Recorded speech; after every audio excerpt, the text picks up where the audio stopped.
Light switch to ground. Fuel cock's on. Ignition switch is on. Starting port outer now.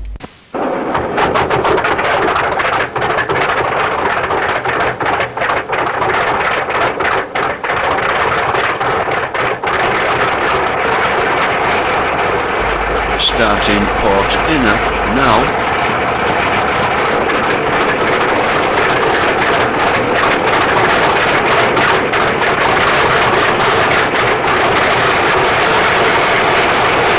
Starting starboard inner.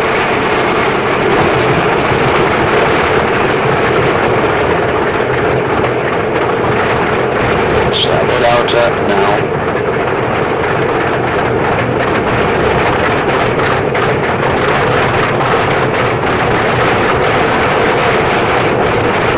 Checking for mag drops. Port outer.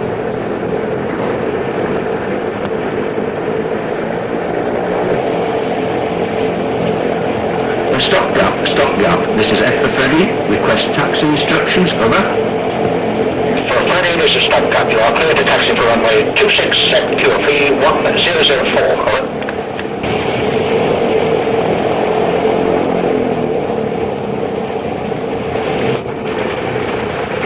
Chicks Wild taxiing. DR compass on normal. Heater head heater on. Elevator true mate. Map here, G switched on and working.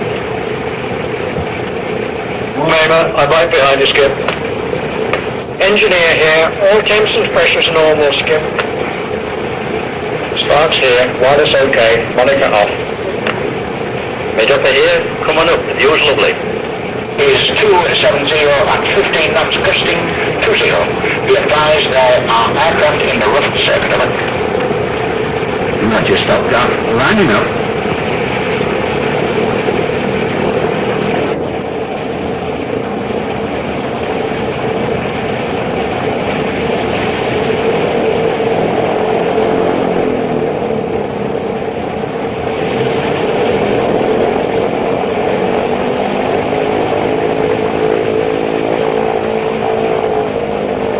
Stop gap. F for Freddy, ready for takeoff, over.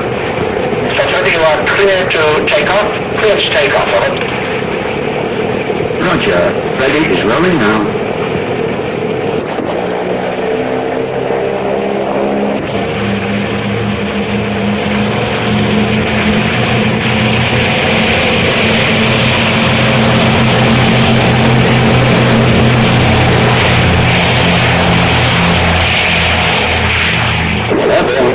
Time brakes. 165 knots indicated. Fuel, booster pumps off. Crew, I am now turning right onto 360 degrees and climbing to 2,000 feet.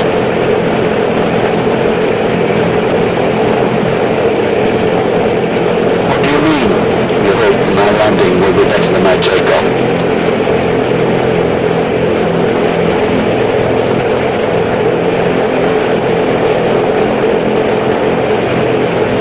Navigator, give me a course and distance to Bridlington, please. Skipper, there's a Lancaster at 10 o'clock go, crossing left to right for 2 miles. Roger, I see him. Looks like a Canadian climbing out of Eastmore. Keep an eye on him, Pete.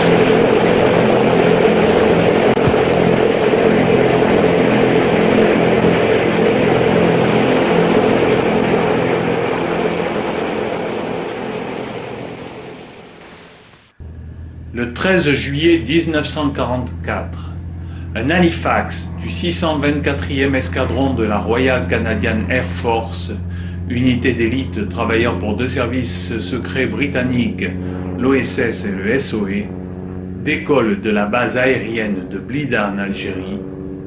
Il a à son bord 7 membres d'équipage. Leur objectif, le parachutage d'armements, de munitions et d'équipements pour le maquis de Nistos Esparos. Pour réussir, cet équipage prend un risque énorme en effectuant de nuit cette difficile mission sur les contreforts. Hélas, vers 23 heures, la brume a recouvert la montagne.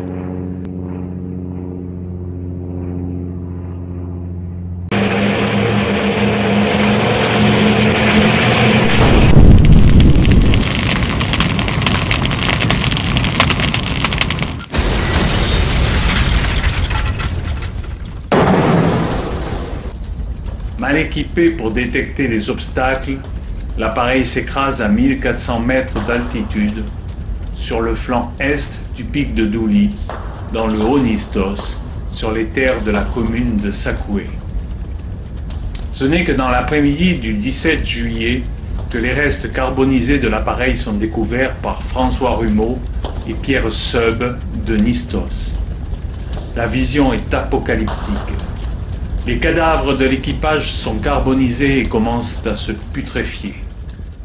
Les témoins chargent le jeune berger René Rumeau, alors âgé de 15 ans, d'aller prévenir M. Lucien Rumeau, instituteur dans le Haut-Nistos, qui est en contact avec la résistance. Le lendemain, un groupe de villageoises et de résistants, guidés par le jeune berger, rejoint l'épave après 3 heures de marche.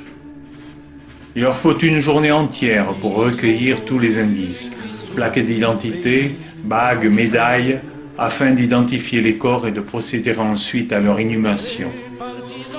Dure mission pour les jeunes du maquis et ses habitants du Nistos. Un à un, les corps sont placés dans des containers de parachutage et déposés dans des fosses. L'inhumation terminée, le commandant Henri Estève, responsable du parachutage, fait présenter les armes par les jeunes du maquis. Une minute de silence est alors observée. Mais les Allemands peuvent intervenir à tout moment. Il faut donc garder le secret.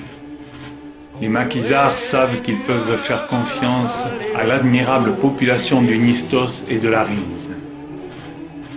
Quelques jours après l'enterrement, c'est par dizaines que les habitants montent se recueillir et fleurir les tombes.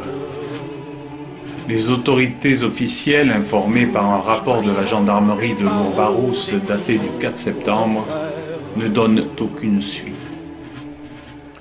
Au cours des ans, l'immense carcasse de l'avion est progressivement pillée par des ferrailleurs peu scrupuleux qui ramassent de nombreuses pièces de l'appareil et les descendent à dos de mule. Aujourd'hui, les moteurs de l'Halifax sont exposés au musée de l'aéronautique de Luchon. Nous vois-tu, nous on marche et nous on tue, nous on crève. Pendant 46 ans, les Anglais, les habitants et les résistants entretiennent le cimetière en évitant ainsi qu'il ne tombe dans l'oubli. À chaque date anniversaire, les tombes sont fleuries.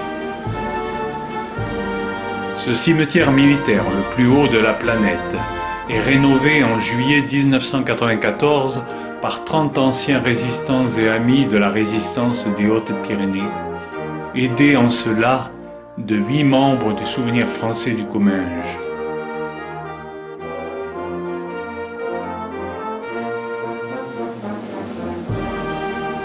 Dans ce cimetière reposent à jamais Leslie Arthur Pierce, 27 ans, officier pilote, Albert Jean Baythorpe, 20 ans, officier navigateur, James Spencer Gober, 21 ans, officier bombardier, William Ronald Warnby, 23 ans, sergent opérateur, Jack Brooke, sergent mitrailleur, Harry Clark, 22 ans, sergent mitrailleur, et James Edward Walsh, sergent mécanicien.